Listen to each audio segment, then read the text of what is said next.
Yeah, that music is something else. Welcome to KVNO 90.7 HD-2 Mav Radio, Omaha's only true college radio station. This is Tier 3 episode, what are we on, like 4.0?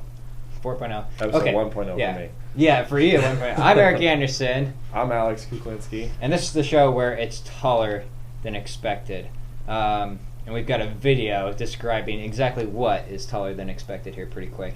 But first, Jake and Ajay are MIA tonight. They had to go to some fancy feast lunch, I guess. So I'm the backup, Dave. Yeah, Alex here is from one of my broadcasting classes, broadcasting whiz himself, so he is joining us tonight for Tier 3. And we are going to try and go 3 for 3 for successful recordings. You are new to this program. We are never successful for. Okay, there's a reason these are all 0.0 after them, because the last semester it's basically gone. Don't look for it. You can't find it. None of our shows seem to ever record in one piece. And I think the first show this year it was like an hour-long episode, and it recorded in like 35-second clips. Oh, wow. So that one's gone too. So this is really episode 3.0 if you're going back and watching them afterwards. But yeah. Well, hopefully we have some success with this one. Yeah, so far we've been successful. But it's all about the iPhone tonight, iPhone 5, lots of stuff going on, Samsung. We got a short video to show you here. So we are going to play that. Hopefully everything works out well. It's a great We don't want to just change your phone. We want to make you say, wow, that is a bigger change than I expected. iPhone 5 is a result of that desire to surprise. It's been completely redesigned. For the first time ever, we've increased the size of the display. By making the screen taller but not wider, you can see more of your content without the need to scroll. We're making scrolling a thing of the past. iPhone 5 is more comfortable to use and reduces scrolling fatigue while reading long documents. Even with the larger display, iPhone 5 is the thinnest iPhone we've ever built. To achieve a design this tall, we had to look at a complete redesign of the internal architecture. It's 18% thinner and 795% taller than the previous iPhone. It makes everything you do on iPhone 5 feel easier Not working for and you? just a move of your arm And away. they're going to the No more hidden 795% menus, taller. no confusing gestures. Everything is right at your fingertips. The panorama feature is simply awesome. The Ultra HD widescreen display lets you get your entire shot in a single snap. Oh, okay, You can cool. also use your Awesome to know. iPhone 5's innovative design for image stabilization. With an iPhone this tall, reception has never been better. You'll enjoy crystal clear clarity on even the longest calls. And of course, all your favorite apps are still available. In fact, you'll find your old favorites also benefit from the new experience-enhancing Ultra HD widescreen. We found that while many previous iPhone owners were using FaceTime, they weren't using it for their faces. That's why we're introducing Body Time. Using an iPhone 5's Ultra HD widescreen display, Body Time lets you see a person's entire body, allowing you to detect mannerisms and defects like never before. We looked way beyond what we saw as expected. It took all of our learning, all of our thinking, to realize something so simple, so clear, and yet so tall. iPhone What's 5, going on? the tallest thing to happen to iPhone. It's like, is this Since gonna be the awkward iPhone. silence or what?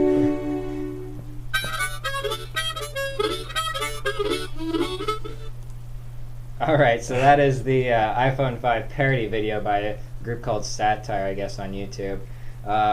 Basically, they're making fun that the screen is so much taller, and they didn't make it any wider. I was talking to somebody about this, I heard they were supposed to make this one edge-to-edge glass, which they didn't. It didn't get any wider. That was just something I heard, and it caught me off guard. I was like, no, I'm pretty sure it's just 795% taller. Yeah. Yeah.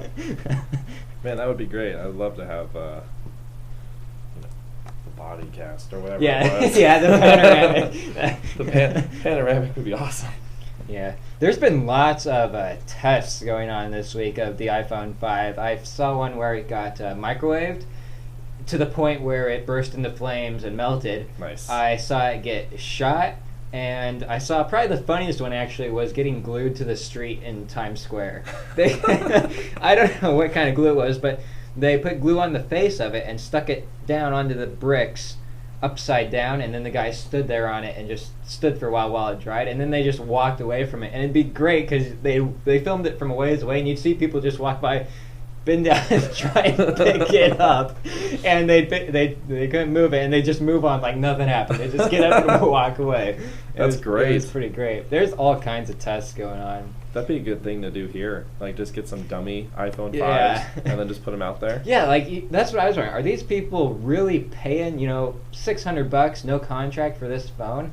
And I know the microwave one was a real phone. Mm-hmm. I know the one that got shot was a real phone. The one that glued to the street, I assume it was. It could have been a dummy, but I'm thinking it was probably a real one. It's like, where do these guys get the money to do all this? Or how do they take it off? Like, once they were done with the prank. Yeah, how I'm did pretty get it sure they off? left that there because that was not moving. I thought the same thing, but no, that phone was not moving after that. Because, like, thinking about, like, trying to get it off, I mean, like, if you do get it off, you're going to have to replace the front panel anyway. Yeah. Which, if you go on to, iFixit, they usually have the, all the parts. Yeah. For, like, Macs and iPhones and stuff like that. But still, that's a lot of money to be spending on the prank like that. The other thing that's been airing this week is a commercial for the Samsung Galaxy S3. And Apple and Samsung, we're going to get into this a bit later, are back at it again. It was never really over since, Apple sued Samsung for just over $1 billion, was it? Yeah, they just got a settlement for $1 billion, and I think now they want, 707 million more? Yeah. And they also want to ban more devices, I believe. Yeah. Including the Galaxy Nexus. It's like, it's never going to end. But you can feel the hatred in Samsung's most recent commercial, conveniently filmed right outside of an Apple store in Chicago, Illinois. So here is, we'll go to that video and let you see that commercial. Hey, they're saying that this phone's going to be like a precious jewel. Ooh, I love that. The headphone jack is going to be on the... I heard the connector is all digital. What? What does that even mean? Who knows? I'm psyched. All I'm saying is that they should have a priority line for people who've waited 5 times. I heard you have to have an adapter to use the dock on the new one. Yeah, but they make the coolest adapters. Welcome back. Guess that Galaxy S3 didn't work out. No, I love the GS3. It's extremely awesome. I'm just saving a spot in line for someone. That's not cool. Yeah, man. This year, we're finally getting everything that we didn't get last year. Yeah. The big screen. True 4G. Yep. What is that? Hey, what'd you just do? Oh, I just sent him a playlist. By touching phones? Yep. Simple as that. It's the Galaxy S3. Hey! Hey, Mom, Dad. Oh, thanks for holding our spot. Hey, man. Oh, hey. How's it going? Saved you a spot. I moved on. But you're not gonna miss all this? I got the Samsung GS3 now. Is that a Samsung? That's a new Samsung. It is. It's pretty cool. But I kind of like it. This one's 4G. Yeah, we've had that for a while. This one's got a big screen. This one has a bigger one. And we can share videos instantly. You can watch a video while you're sending an email. Well, we're gonna get that, for sure. Maybe not this time, but the next time, right? The next big thing is already here, the Samsung Galaxy S3. I like how they say the next big thing is already here, because iPhone's whole thing is, it is the next big thing. The next big thing, yeah. I think their motto for this one is the biggest thing to happen since the iPhone. Yeah. Which I'm pretty sure they've used every single time. Yeah. Yeah. And, the iPhone 5 screen isn't that, it's bigger, but it's not the biggest. Yeah, no kidding. Like the Galaxy S3, that screen is huge. Yeah. I'm just looking here, and the Galaxy Nexus's screen is 4.65 inches. So it's already bigger than the iPhone 5. And I also like that it's a 16:9 aspect ratio screen, which I don't think the iPhone is. I don't believe so, no. Yeah. So, I don't know. It's bigger. The iPhone screen definitely needed to get bigger because they waited on that for way too long, I think. And I could fit the iPhone inside of my phone. That's how small it was. So bigger screens are definitely better. I saw that commercial for the first time on TV a few days ago, and the first thing I thought of was, man, does Samsung hate Apple? But it's great to actually see a company going against Apple. Yeah, you know, it is. Yeah. It's great to just see some competition there. Yeah, because Apple's had a dominance in it. I mean, I guess not really dominance. There's always been competitors, but Apple's been the big player, especially in cell phones. Since the iPhone came Yeah. out. And Samsung, they've got some great phones. I mean, there's some great Android phones out there. Mhm. And I think the Galaxy S3, honestly, I think it's better than the iPhone. I prefer Android over iPhone just because it's more customizable. Yeah. I have nothing against the iPhone, except that AT&T sucked when I had. When it was 3G. exclusive for AT&T. Yeah. That's the only reason why I switched to Android was because AT&T was just junk in Omaha. So, but I switched to Android and I've been on it ever since.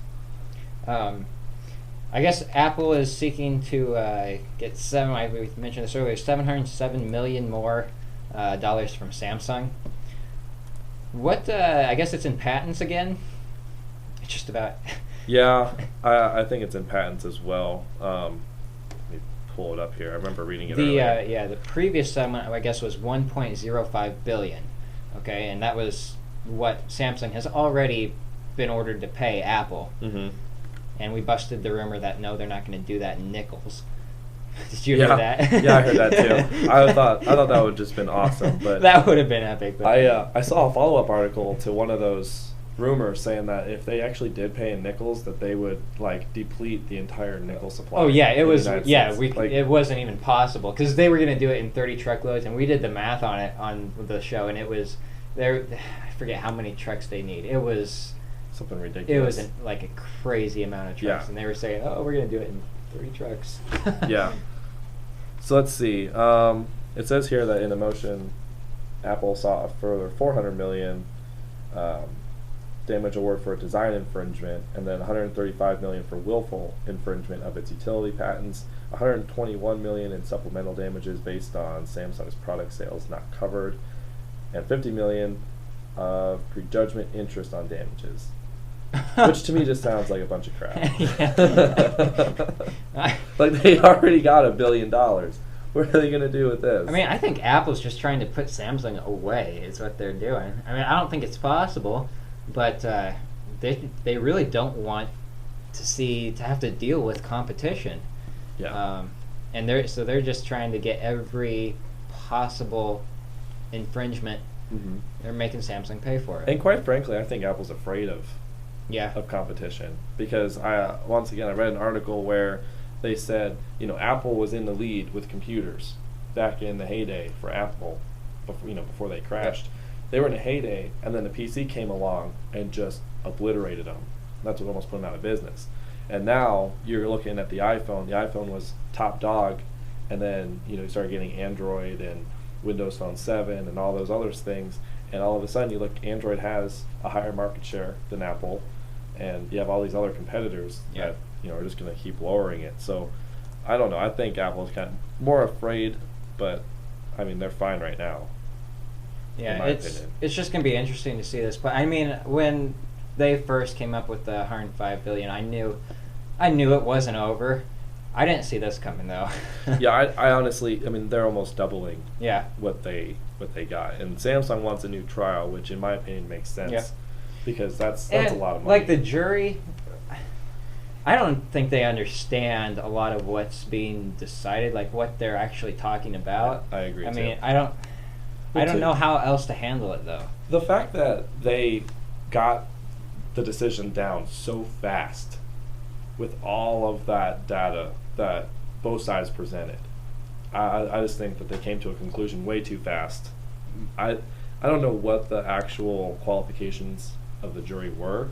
Yeah, but, I don't. Even me, I needed more time than they took to do that.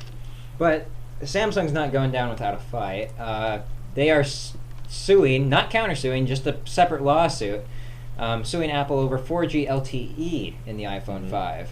I guess it's how the iPhone 5 handles there was LTE connectivity. Yeah, and I think HTC is going to get on it too. if I'm not mistaken, I believe HTC and Samsung warned Apple that, hey, if it's going to have LTE, we're going to sue you. Oh, really? Yeah. Okay. They actually, that was a couple weeks ago, obviously before the iPhone 5 came out. But they basically said, hey, if you release the iPhone with LTE, we're going to sue you. Like, no joke. And lo and behold, that's what happened. Okay, I didn't know Apple just basically ignored their warnings and did it anyway. That's interesting. Because Samsung has a lot of LTE patents. Right, Yeah. but I think that back in that Samsung commercial, didn't they say the Galaxy S3 had true 4G LTE?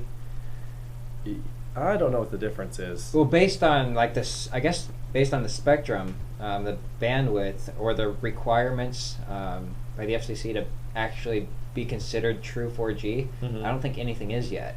I don't think there's a phone out there actually running 4G. Well, I know that from what I understand. Because 4G, you know, the end of it's LTE. LTE stands for long-term evolution. Right. So it's you know, I don't know. It's a long-term thing. Right, but they still have to be in 4G to get the 4G part of that in there. I mean, otherwise it's 3G LTE. Exactly. So I don't, yeah. But there is quite a big difference between 3G and 4G speeds. Yeah, yeah. The 4G on my Galaxy Nexus, it blows my house Wi-Fi just out of the water. Yeah, I've heard that too. And yeah, I'm stuck on 3G with my Droid. I have yet to update. It's starting to go. It's not even. It's selectively sending its text messages now. What do you have? Droid X. Oh, okay. One of the first. The first ones, one. Yeah. Cool. Yeah, you can tell it's the first one. Yeah, it's selectively sending text messages now. I don't know what's wrong with it, but like some it will send, some it won't. Huh. So I don't know what the deal is. What else we got in the rundown after that? We have. Okay, you posted this. Yeah, I posted this a couple weeks ago. There was a really good forum post on The Verge, which is probably one of my favorite tech sites out there. On their forum, this guy posted an article about how Google avoided Apple's patents, and it goes in to describe how, because you know, Samsung's being sued for a very specific purpose. Yep. Because if you look at how Samsung designed their phones compared to how Google designed their phones with the Nexus line, they're very different. Yeah. And you know the reason why Apple's suing is because, I think the Galaxy S2, a lot of Samsung's phones look like an iPhone. I personally would never be confused about it, which I don't think anyone really would. Right. Anyone in the tech community, the other people outside, they might. Might be. Yeah. But this article goes in to explain, you know, back at the Nexus 1, which HTC made, it was larger than the iPhone because you know, the Galaxy. Oh my gosh, the Nexus 1 had a 3.7-inch display compared to the 3.5-inch on the iPhone. The unibody design was different too because you know it had the curved tops. It also had a trackball, which the iPhone didn't have, and it had it had the capacitive buttons for like all the Android things. Very different. Yeah, Very different. Exactly. No one would confuse that for an iPhone. The Nexus S, which was the second Nexus phone, they avoided it. Well, first off, they got rid of the trackball, and they also added a curved design. So the screen is curved, which gets around Apple's flat aspect of their patent. And once again, it has the curved the curved top and bottom. So that still had buttons, actual. Yeah, it had the capacitive buttons, not a physical button, but it had the capacitive ones. And when you look at the Galaxy Nexus, it's pretty similar to the Nexus S in the fact that it had a curved screen. The big difference, though, is that they actually got rid of all the buttons together, and they included the buttons inside of the Android software itself. So you don't actually have any physical buttons; it's on the screen itself. So for phones, you know, Google's definitely taking precautions on the hardware side. And it goes into how the Nexus 7 is different because they didn't go into the what is the iPad, like 9 point? I have no idea what the iPad's on. I haven't followed that. Okay. The let's just assume. I think the iPad is like a 10-inch, roughly. But anyway, the Nexus 7 is different right off the bat because it's 7 inches. So that's a pretty big design change. Right. You know, the different screen ratio as well. It also has non-uniform bezels, buttonless front, which is the same as the Galaxy Nexus, and on the back it had that rubbery texture instead of the aluminum on the iPad. You know, it goes into software too. I mean, this article is really, really in depth. So when you look at Samsung with the Galaxy S2 and some of the other phones beforehand, the lock screen was very similar to the iPhone, and the fact that it had the slide to Right. unlock. Yeah. And I know this was a big deal too for them. yeah, and a lot of a lot of people were really criticizing Apple for that. And there were some phones before that had the slide to unlock, but if you really look at it, Apple did innovate and they did create all of these things. And the only reason why they're mainstream is because Apple made them mainstream. Right. So I mean, Apple definitely has a case here. But for the lock screen, Google, avoided it by having, at least in the very early stages of Android, you actually had to push the menu button to unlock the screen. There was no sliding to unlock. Android 2.0 had the slider, but it wasn't like the iPhone. It was like a rotary dial. Yeah. And then with 2.1, they had it so you could slide it either way, and you could also change some functions that way. And then really quick, just to finish this off, the scrolling lists are a lot different. So once again, Apple was suing Samsung for having the snapback. So that's like whenever you don't have anything outside of your home screen. So just say you have 2 home screens. Yep. Well, there's no third one. So if you keep trying to get to a third one, it's going to snap back to the second one. Right. Apple owns a patent for that. So in the early versions of Android, that just didn't happen, it just stopped. But with 3.0, which is Honeycomb, and went on to 4.0 and 4.1, what they did was they added a glowing effect. Okay. So Yeah, that blue glow on the edge. that blue. Yeah. It was orange with Honeycomb, but same thing. And the home screen's different as well because they have widgets. Yep. You can add widgets. So, I can go into Google now and whatever, but it's a really long article. I don't want to go off too far. But if you look at it, the manufacturers have a duty outside of Google. Google isn't responsible for all their manufacturers. They're just responsible for the software. So, just an interesting article. And I think you're right. Apple does. They've got a case. Yeah. With the new iOS 6, the map system that Apple introduced. Disaster. Yeah. The whole fiasco there of people getting lost.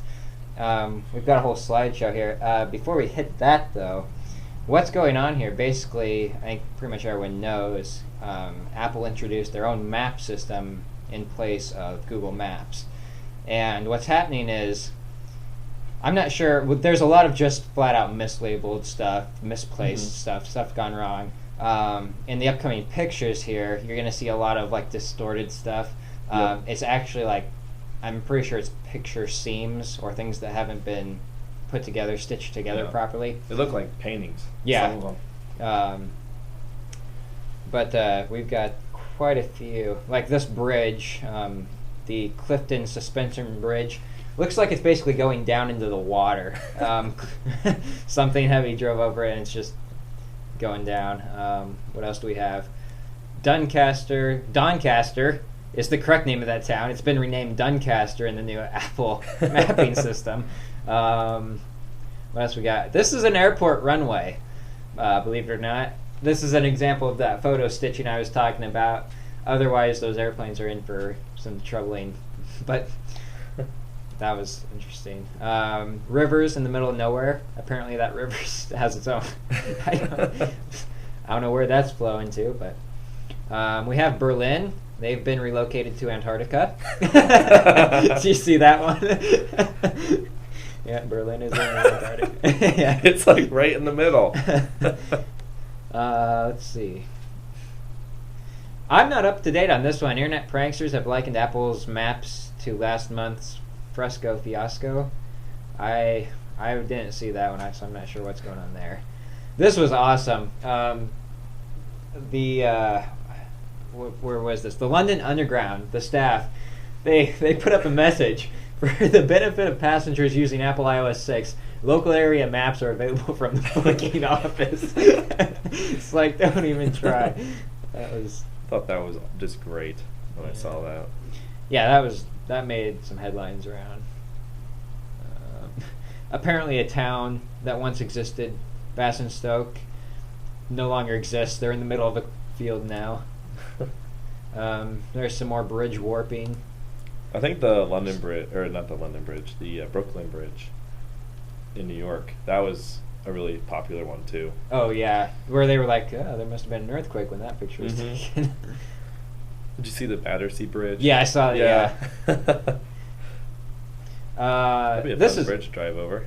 This is awesome. Apple can't even get the location of their own store right in Stratford City. They've moved it from Westfield into the Olympic Park, so now they're in the middle of the park.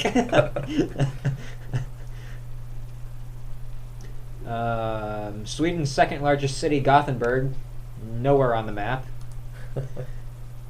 I don't know. You know, I mean, this is a really early version. Yeah, I mean, it is, and there's it's worse overseas. Yeah, than it is in the United States. And States. most of these are overseas. Yeah, so I mean, you look at Google Maps. I think there was a report saying that Google has 2,100 people working on Maps alone, some crazy number like that. And I mean, Apple literally just got started with it. Yeah, this was to be expected. It's just there was some major stuff like Berlin in the Antarctic. It's like, I mean, you can't just let that go by and say, they'll fix it later. And you know, it's weird. I'm kind of surprised they launched Maps. They launched the Maps app with 6.0 and not delayed it to 6.1, because a lot of people during the beta were complaining like, hey, the Maps app is just awful. Yeah. You know, I'm quite frankly surprised Apple released it. It's funny. I've got a friend who drives trucks for a trucking company, and I saw him on Facebook, and he must be where the map system is great, because he had a post and it said, loving this new Apple iOS 6 map system. And that was after I had read all this crap that's happening. I'm like, you must not be seeing any of what I'm seeing here, because it's utter crap from what I've been seeing.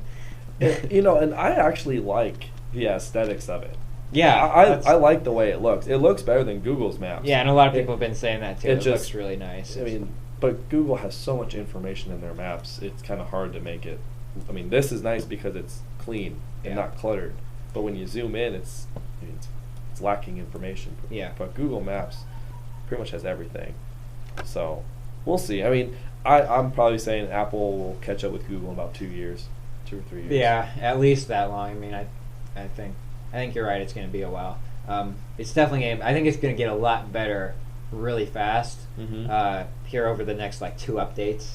Yeah. But then it'll tail off, and I think it's going to be a while before they actually catch up to where Google's already at.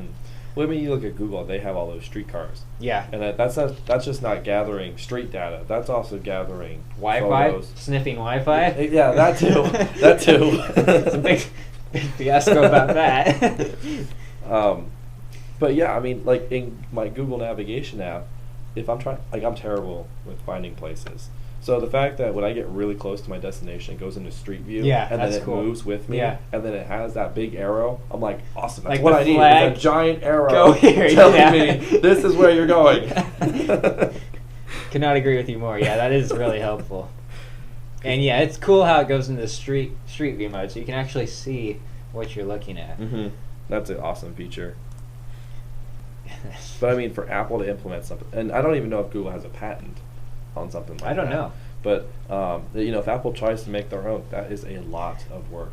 It's funny, those Street View cars, I live out in the middle of nowhere, an hour north of here, and I saw them for about a week. They had 2 Google Street View cars just canvassing the area for an entire week. Mapping. I guess they're mapping out, updating maps and everything. Yeah, they did that over the summer. My neighborhood, I actually drove past one, and basically where I live, Twitter or Facebook was exploding. Oh, really? Yeah, about how many Google Street View cars there were. Yeah, see, no one where I'm from, they don't even know what it is. What is that car with the big ball on top? The government watching. It says Google. What is Google? Whoops, my bad. Moving on, I guess, to this next story. We're still in iPhone stuff. iPhone 5, possibly within hours of launch, already running Cydia, possibly being jailbroken. Oh, really? Yeah, there's a thing on Gizmodo where they reported on it, so possibly true, possibly not. But apparently... they've been pretty on top of their stuff. They have recently. Every time a new iOS device comes out, they're rooted pretty fast. Or not rooted. Some of their articles, though, subpar in terms of writing. But I guess Grant Paul, I'm not sure who he is. He, according, I guess, a.k.a. Chapon, C-H-P-W-N. Never mind. He is big on the jailbreaking scene. He is running Cydia on the brand new iPhone. I guess it was just a few hours after it was launched.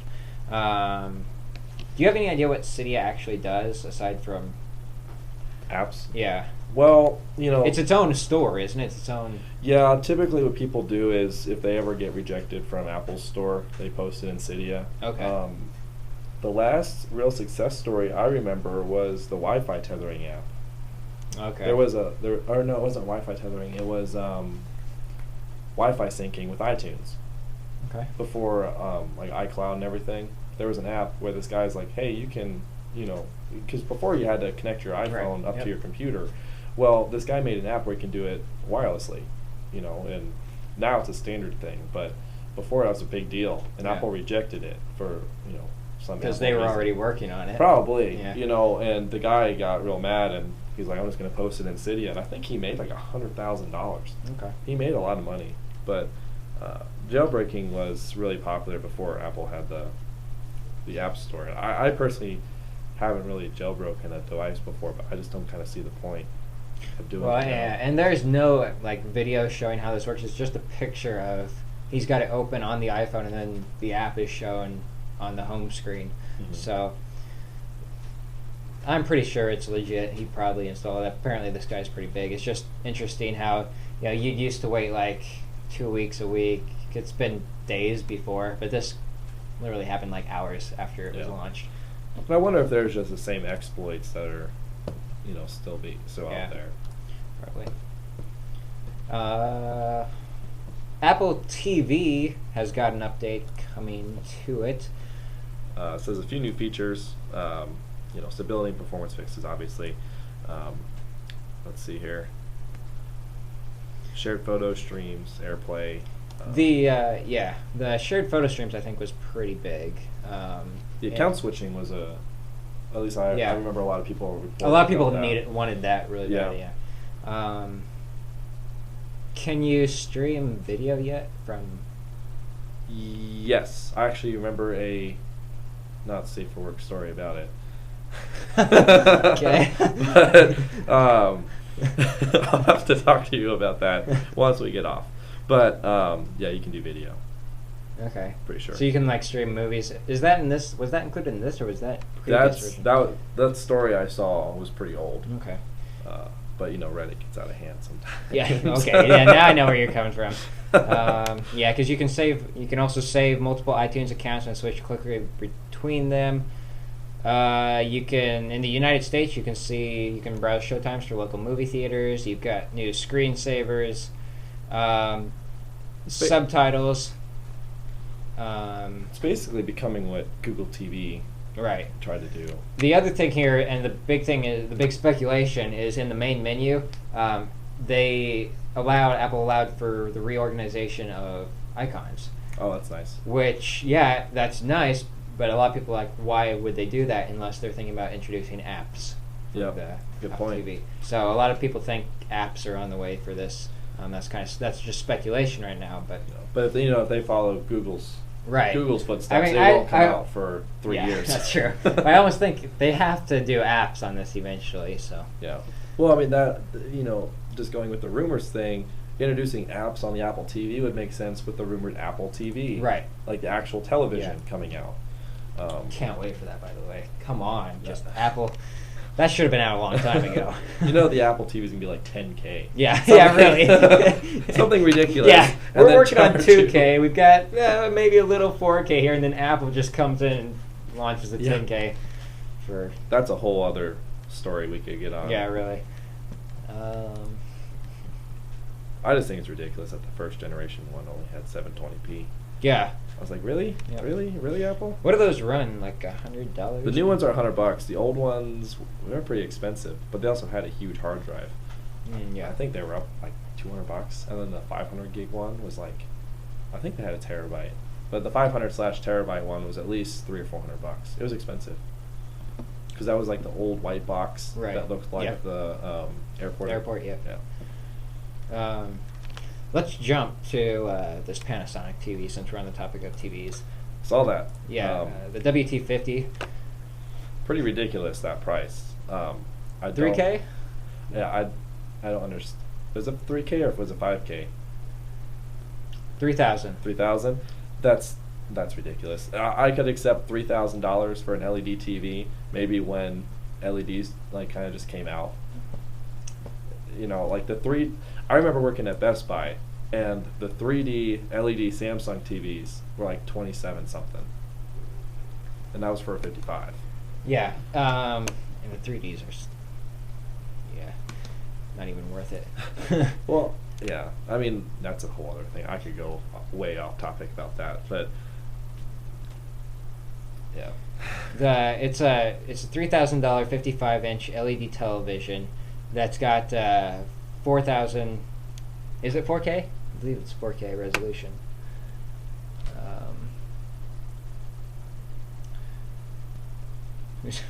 People who have a lot of money, that's who it's designed for. It is. They bring up the point. It's really sleek. It does look pretty cool. I mean, pretty much all these brand new LED TVs that are coming out look pretty cool. They're super flat. This one's 40 pounds, so it's pretty easy to set up if you're mounting it on a wall. It's got a 178-degree viewing angle, so that's really cool. So like if you're sitting below it, sitting to the side of it, you're still going to get the full view. But that's not really a feature to talk about, because wide viewing angles were a big. I mean, I have a TV that's 5 years old, LCD, and I could still view it from pretty much any angle without losing anything. Because I mean, on a lot of those LEDs, especially, I noticed. Like on mine, I've got a 22-inch LG LED, and I have to be pretty much right in front of it. I don't know if it's just a crappy TV.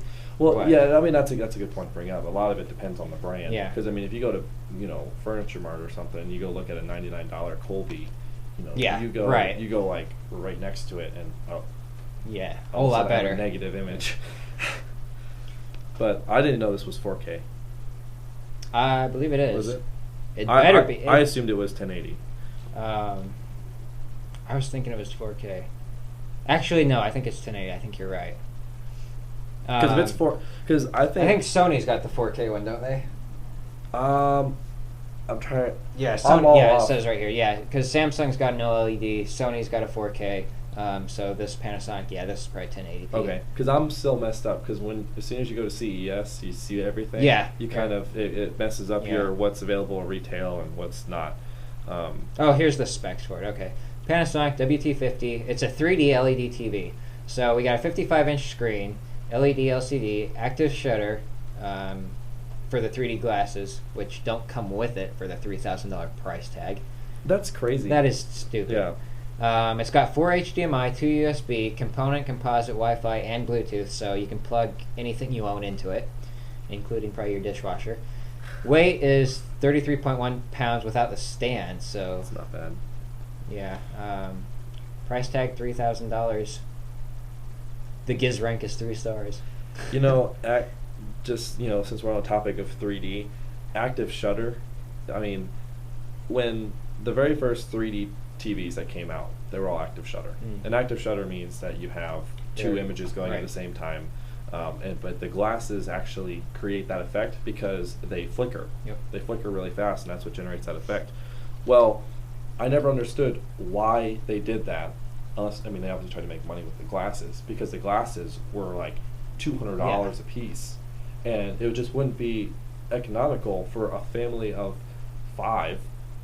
I mean, even if the TV came with a pair, you still have to buy 4. That's like $800 just on glasses.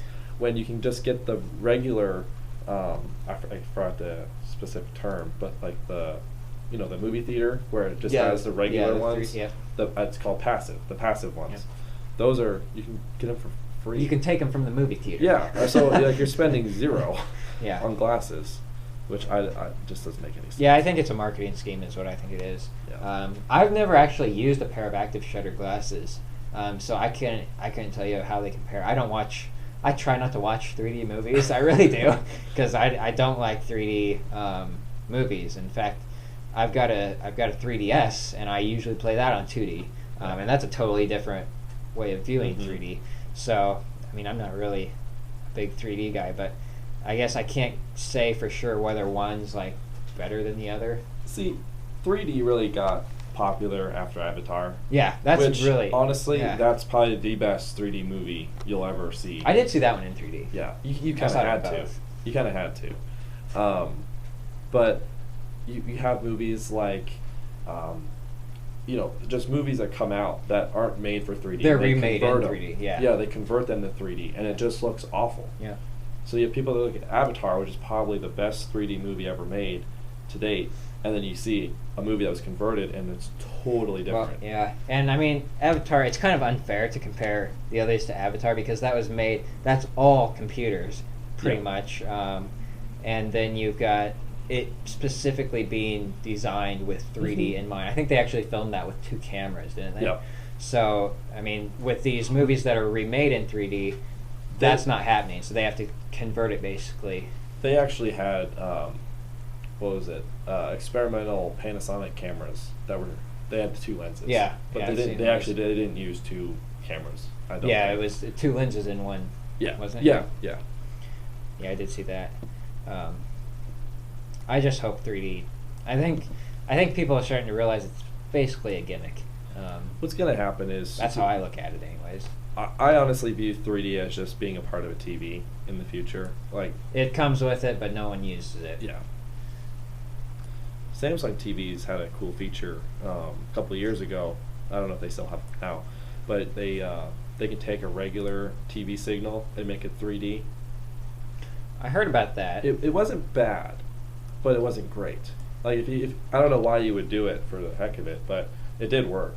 Watch the news in 3D. Yeah, I mean it did work. Like for ESPN and all the ones that had the ticker tape on the bottom, that popped out. Yeah, but that was pretty much it. I guess it'd be interesting, and then I was gonna say it'd be interesting to watch sports in that. And come to think of that, ESPN has done 3D. They've actually taken 3D cameras to shoot sports in.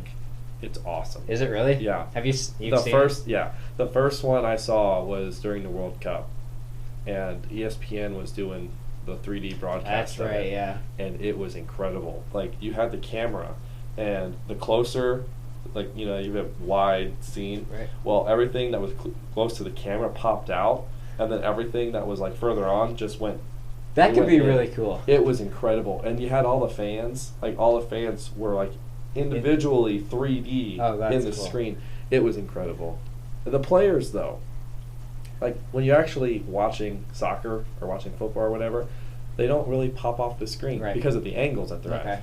So if you looked at how like ESPN was shooting their 3D games, they were at a lower angle, so they could make the players pop out more. Because at the regular higher angles, they can't make that 3D pop. I wish I could have seen some of that. I knew they were going to do it, and it sounded awesome, but I didn't get to see any of it. It was cool. It just, I mean, I don't even think ESPN has a 3D channel anymore. Yeah, I think that could be a cool use for it, though. These movies and stuff, that's just an extra bonus. It's like the bonus material in a movie. It comes with it. No one watches it. Yeah. Okay. Out of the TV stuff, onto a little bit of video games. We have the Eurogamer Expo starting this week. It starts on Thursday, September 27th.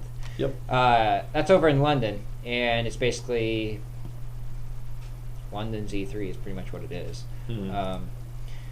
Nintendo's there, Sony's there, Microsoft's there.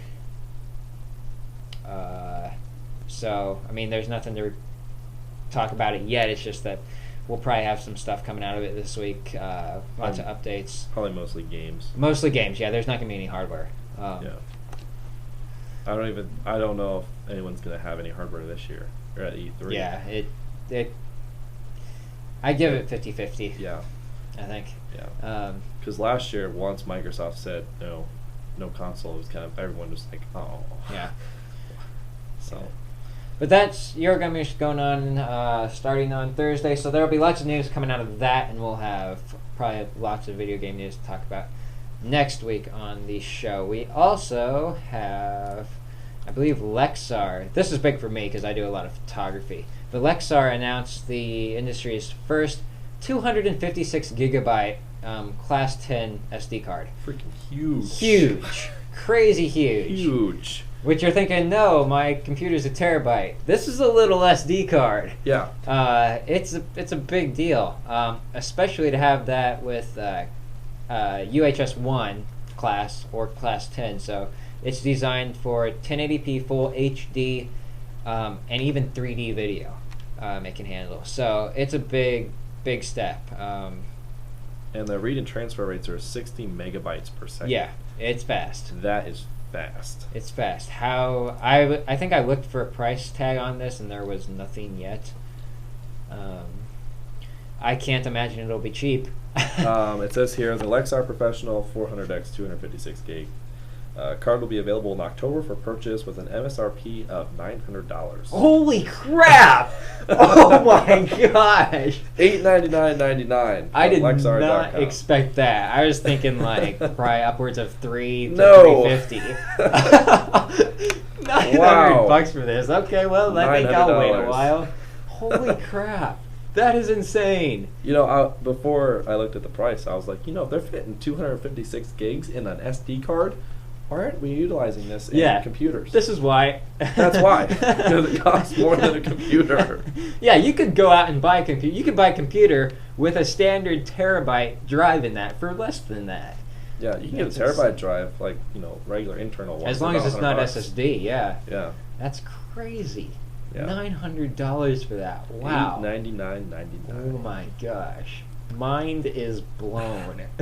Well, you had to assume it wasn't going to be cheap. Holy crap. That is, well, I can tell you right now, they're gearing that at professionals. I think they're going for amateurs. Oh, really? Yeah, pick that up. Well, that's going to be required for next year's TV2 class. With all the cameras. Yeah, we're going from film to $900 SD cards. Yeah, school picked that up. Tax deductible. Oh, yeah, I see that. Oh, man. That is insane. They conveniently put it at the bottom. Yeah, it's in the bottom in a little print. It's, yeah. Wow. Lexar.com and leading retail. And this is pretty cool, though. It says... Who would sell that in a store? I can't imagine that being sold in stores. That's got to be online. Well, if you're going to steal something, that's the thing. That's the one to do, yeah. Something I thought was pretty cool, just from reading the press release here, is that all the cards will include a free copy of the latest version of Image Rescue 4, which helps with the recovery of lost or deleted photos and video files, even if they've been erased or the card has been corrupted. That's a nice feature. That's a nice deal. And then it has a disclaimer, it's not 100% guaranteed. Right. But, that's kind of a given. But still, for $900, you better get something right. like that. And I assume, that's not going to be... I've heard of that software before, and, okay, if you erase it from the card, fine. I doubt it'll get... if you accidentally format it, my guess is it's gone. I would doubt this could be. I assume if you format it, it's gone. But if you're going to... Then I wonder how it does that. Because if you erase and you write over it, yeah, I don't know. How do you recover? But it could be the same thing, hard drives. You can format a hard drive, and for a couple thousand, you could still get some files. So that is, even though it's really expensive, that's pretty cool. That is, that's, here's a picture of the card. 400 times speed, 256 gigs, class 10. 60 megabytes a second. That's impressive. That is impressive. Yep. What's USB 2.0 is what, 40? Seems like it. What's 3.0? I want to say, it's slower than Thunderbolt. I'm pretty sure. Let me look it up.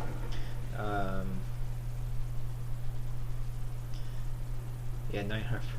You'd let's see. If you were shooting full resolution, full quality JPEGs with the Sony RX100.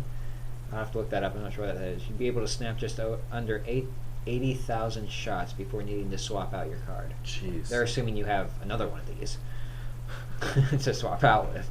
USB 3.0's bit rate is 5 gigabits a second. 3.0? Mhm. 5 gigabits? Yeah, the standard from 2008 implements a 5 gigabit per second transfer rate.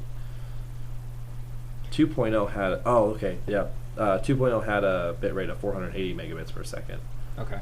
Because I remember 2.0 beat out FireWire, because FireWire had Right, 400, yeah. 800. USB 2.0 beat out FireWire. FireWire is now gone for the most part. Except for all our video classes. Yeah, exactly. But yeah, that's the speed of 3.0. All right, well, that is crazy.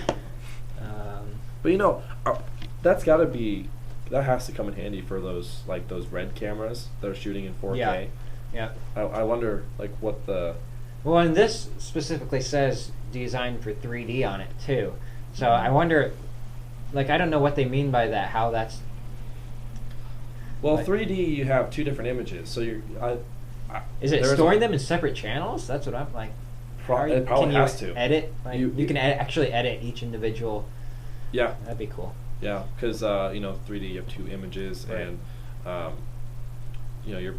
there was an article a long time ago that there was a big controversy or whatever, but I'm just gonna assume that it's double what one You would regular think so, yeah. shot About. would be. Yeah. Okay, so that's insane. Let's go to moving forward to Iran. Yeah, Iran. 'Cause that's in the show notes. We'll get this quick, and then we got that Google demo quick to do too. Iran, and they've been doing this basically. They've been getting ready to do this for quite a while. Unfortunately, they've officially blocked Google, I guess. And then they are going to deploy a domestic internet system that only that country has access to, and they can't access basically anything outside of that. So what? Facebook, Twitter, all social media gone that we know is gone for them.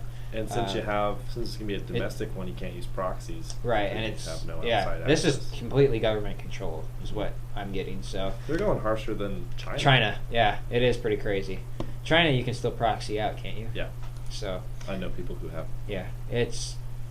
I think actually, I might have had a professor who had done that. I better not say. Yeah, in high school we had a speaker who used Skype.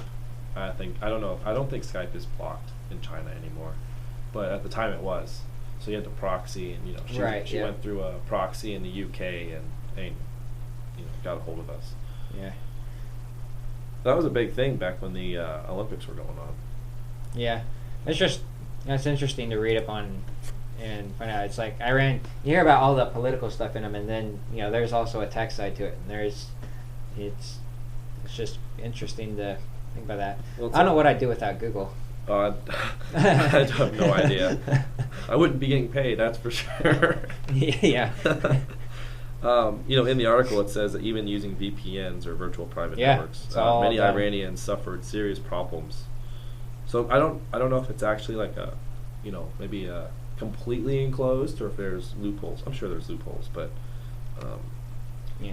But I guess the reason why they have to do this is because of all those worms and viruses that were somehow.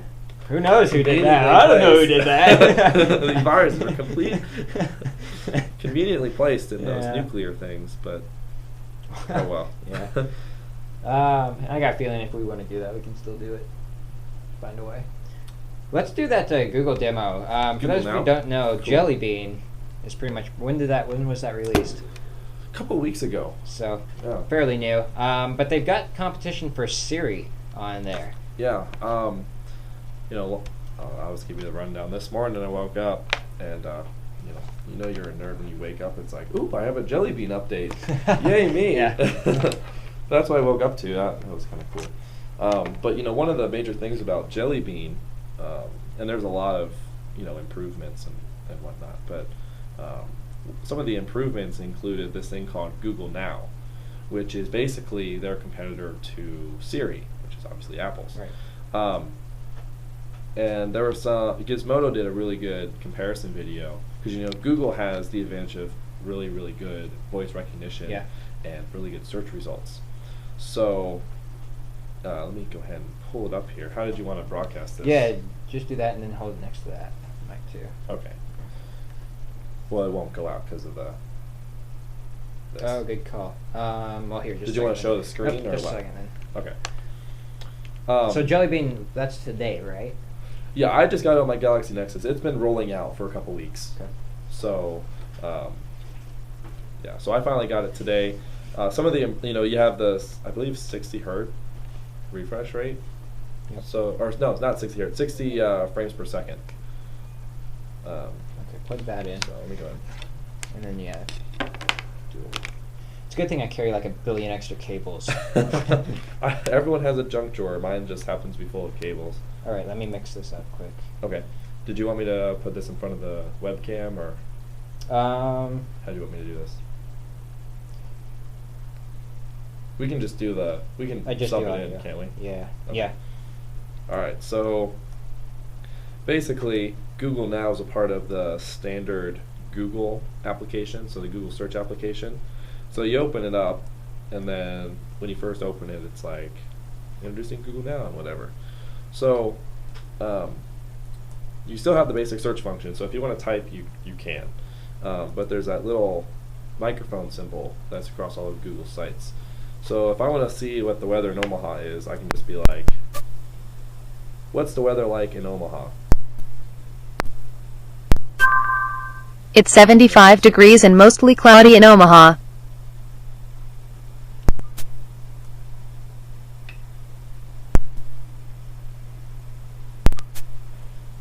I didn't hear it talk, did you?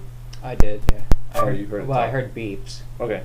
Oh, let me cancel out of this. Try again. What was the score of the Broncos game this week? The Broncos lost to the Texans 31-25. Getting levels on there. I don't hear that. Not on the radio? Yeah. Okay, well, oh, you don't have it plugged in, that's why. Plug that you in. told me to plug it. Oh, you gotta plug both in. Okay, I thought. Okay, one more time. We're gonna get this right. Here we go. This is professional broadcasting at its greatest. All right, let's try this again. What's the weather like in Omaha? It's 75 degrees and mostly cloudy in Omaha. So, you have the voice say the current weather, and then it also gives you, it's Tuesday, so it gives you a 4-day forecast with highs and lows and everything. That's pretty cool. That's really basic, but let's go ahead and get into something a little more complicated here. What was the score of the Broncos game this week? The Broncos lost to the Texans 31-25.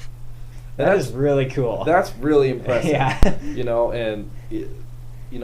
I believe Siri does the same thing. I think that's just a new feature they introduced, is like sports and whatever. But this is really cool. But like for Google, because I just recently found this out because I think Jay asked me the score of one of the Packers games, which don't even get started about the recent one, but the game before that. And I typed it in on Google on my phone, and it came up, because Google does the math and all that stuff up front. And it came up with the score broken down of the entire Packers season. I didn't know it did that. Yeah, that's really cool. During the Olympics, if you looked up Olympics, it would tell you what the medal count was. Oh, that's cool. And, they have the scores. That is awesome. Weather. They even added a calculator. I think that was something new that they added. Yeah. We could try to do math. What is the square root of 74? Square root 74 is 8.6. That is awesome. Yeah, so stuff like that is just awesome. Yeah, that's cool. Yeah, so I don't know. Anything else you want to try with it? Top of your head? What's flights. We could see. Yeah, see, get like a rival or. Last time we tried it with flights, it just gave us a standard Google results. But here, look up a random flight number on Google for me. I'm gonna just. When is the next flight to Denver from Omaha? Yeah, and it just gave me standard Google results. Hold on. The reason why we're wanting a flight number is so we can, because Google can figure out what the flight numbers are from all the airlines, and then they can actually tell you when it departs and whether it's on time or not. So I've got I don't have numbers on here. I've got Airbus A319. Okay, that's a model of. Yeah. Yeah, let's do this because I know this was pretty cool. Much like the navigation app, you can tell it. We have a minute more, but just really quick, you can ask it for directions. So I can say, give me directions from Omaha to Denver. And then it'll search Google and give you a map. It'll open up the Maps app and stuff like that. But it tells me here the trip will be 8 hours and 19 minutes. It gives me a really rough Google map. So okay, so just first impressions for me, and I haven't had any experience with Siri. That's impressive. Yeah, to me. Very impressive. And like I said, I can't compare it to Siri. I haven't used it, but that's cool. Mm-hmm. And Siri's pretty cool too. I've used it very sparingly, just when people have the 4S that I run into, they're friends. But but they use Wolfram Alpha as their search engine. Okay. But Google is much more expansive than just Wolfram Alpha. Yeah. So it'll definitely be cool to see how the two compare because, like I said, I haven't used Siri, but just from what I've seen, this is a lot more accurate. And you can do a lot more with this versus what you can do on the iPhone. Yeah, that seems pretty cool. Anyway, that's Jelly Bean and the update there. What's it called again? Google. It's called Google Now. Google Now. Yep. It's part of Jelly Bean. It's in the standard Google application. And you've got the S3, right? No, I have the Galaxy Nexus. Nexus. Okay. Yep. I think I'm gonna do the S3. I think that's what, because I have my contract, I can upgrade anytime. And this phone, I'm about ready to chuck through the next window I see. So I've been debating about what phone to get, and I think I'm going to do that because that, it's either going to be that or it's going to be that. Yeah. Nexus, yeah. That's I like both. Too. I just like the Nexus because you get faster software updates. Yeah. Choices, I don't know what I'll probably stick with this one until it dies. Anyway, that's going to do it, I think. I think so. Everything for this episode. It's been just about an hour. Seems like I'm forgetting something. I don't know. It's been. Let's go through. Let's look. Yeah, go through the show notes and look. I think we got everything. I think we got everything too. Let's see. Panasonic. Yeah, we got everything. Demo of Google Now. So that is going to do it for this week. We will be back next week. You can come in if you want. Awesome. Okay. I probably will. This was a lot of fun. Okay. Yeah, because we've got that mic. I don't know what's wrong with that. It's not working, but we can do 4 people. We can improvise. Yep. So we'll be back next week, hopefully with Jake and a Jay on Tier 3. That'll be episode 5 on KVNO 90.7 H-2 MAV Radio. Thanks for tuning in, guys. We will see you next week. Bye.